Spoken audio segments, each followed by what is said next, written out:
This is DK Jha. Welcome to all in this video. In this video, we will discuss about the third chapter of history of Standard 9, that is Nazism and the rise of Hitler. In this video, we will discuss about the Nazism. What is Nazism and who founded it and who was the leader of Nazism. First, we know that Nazism word is originated from the German language Nazi Journal. The first word of Nazi Journal is Nazi, and that is taken for the Nazi party. Hitler joined a small group, name was German Workers' Party, and he subsequently took over this organization and renamed it National Socialist German Worker Party, and that party came to be known as Nazi Party. But we must know what is Nazi. Nazi is a not one or two isolated event, isolated act. It was the name of whole structure. It was the name of whole system. It was the structure of idea to the world and politics.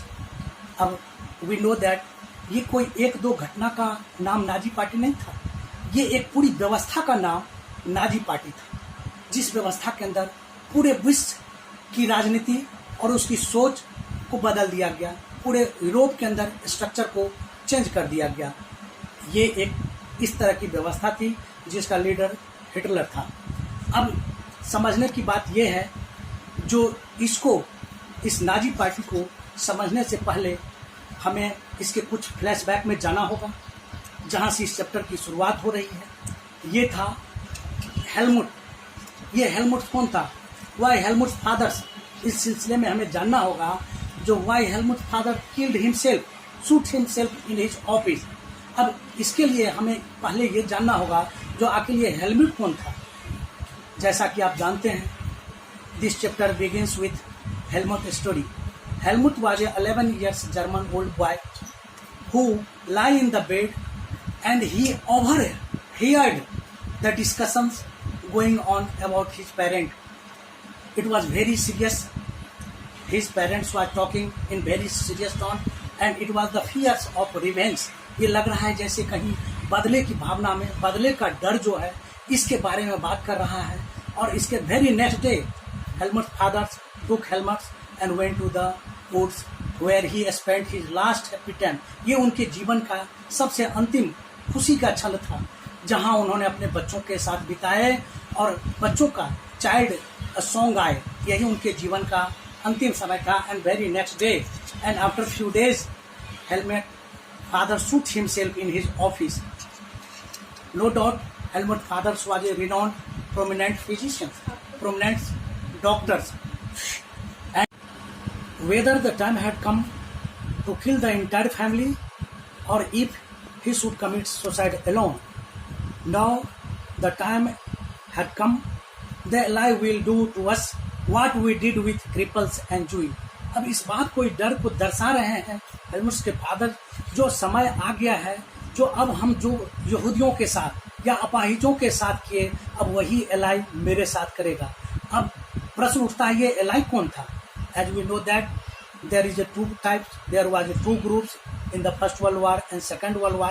One group is known as the Allies and other group is known as the Axis power. In Allies, France, Britain, Russia and America. In Axis power, Germany, Italy and Japan. After the death of his fathers, he was so traumatized. अपने पिता के मरने के बाद वो इतना टूट चुका था, so traumatized that he rejected it and he refused to eat at his home for the following 9 years. इतना मन में दहशत फैल गया था अपने पिता को जो देखा, जो किस तरह अपने ऑफिस में शूट कर लिए, तो उसके मन में इतना भय हो गया था, जो आने वाले 9 वर्षों तक अपने घर पे वो खाना नहीं खाया। शायद इस उम्मीद में his mother might poison them, उनकी माँ कहीं खाने में उसको जहर न दे दे, इसलिए वो 9 वर्षों तक घर पे खाना नहीं खाया। अब इस बात को जानना होगा, helmets, it may be possible that helmet could not know why his father shoot himself. इस बात का शायद अंदाजा हेलमेट का ना हो, लेकिन हकीकत ये था कि helmets father was a great supporter of Adolf Hitler. He had been the Nazi. वो एक नाजी का बहुत बड़ा सपोर्टर था, नाजी पार्टी का मेंबर था और हिटलर का एक बहुत बड़ा सपोर्टर था। इस बात का एहसास उसको नहीं था और यही कारण था जब टाइम बीतने लगा। आप में से बहुत सारे लोग जानते होंगे नाजी और उसके लीडर हिटलर के बारे में। Hitler was determined to make the Germany a mighty power, and not only Germany make the mighty power, he also wanted to conquer the whole Europe. ये सिर्फ जर्मनी को एक शक्तिशाली राष्ट्र नहीं बनाना चाहता था, बल्कि उसका लक्ष्य था जो हम पूरे यूरोप को जीतकर उसके स्ट्रक्चर को बदल दे, उसकी संरचना को बदल दे, इसकी सीमाओं को बदल दे।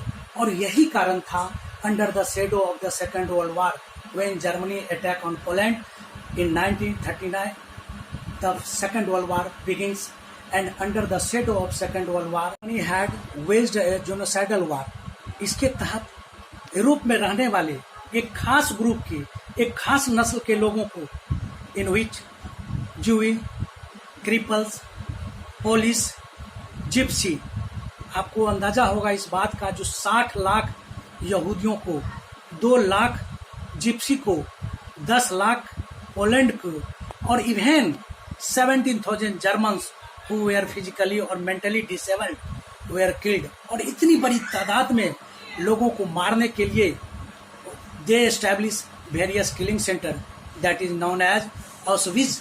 इतने बड़ी तादाद में लोगों को मारने के लिए कई तरह के कत्ल खाने बनाया गया था, जहां लोगों को नरसंहार किया जाता था, कत्लेआम किया जाता था, मारा जाता था। इस तरह जो है सो हिटलर ने इन विशेष ग्रुप के लोगों को, इस विशेष समूह के लोगों को, इस विशेष नस्ल के लोगों को सामूहिक नरसंहार किया। और ये सारे काम दूसरे विश्व युद्ध, सेकेंड वर्ल्ड वार के साये में किया। अब ऐसा क्यों किया? यहूदियों के प्रति क्या उसके मन में नफरत थी? इस नफरत के पीछे क्या कारण था? इसके बारे में हम अगले वीडियो में चर्चा करेंगे। लेकिन हिटलर को इस बात का एहसास हो गया था जो आने वाला समय में उसके युद्ध का क्या हश्र होगा। और यही कारण था in 1945 when the Axis power surrendered to Ally, not only Hitler, his propaganda minister Goebbels along with entire family committed suicide in German bunker।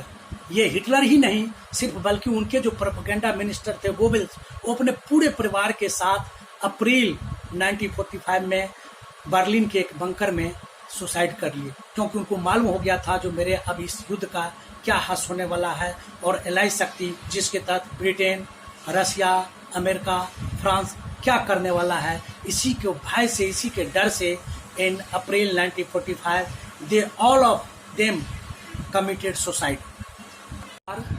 An international military tribunal was set up in Nuremberg. युद्ध के समाप्ति के बाद एक अंतर्राष्ट्रीय सैनिक अदालत की स्थापना की गई न्यूरेमबर्ग में, जिसके तहत ये जिम्मा सौंपा गया to prosecute the Nazi who committed crime against the peace, crime against the humanity.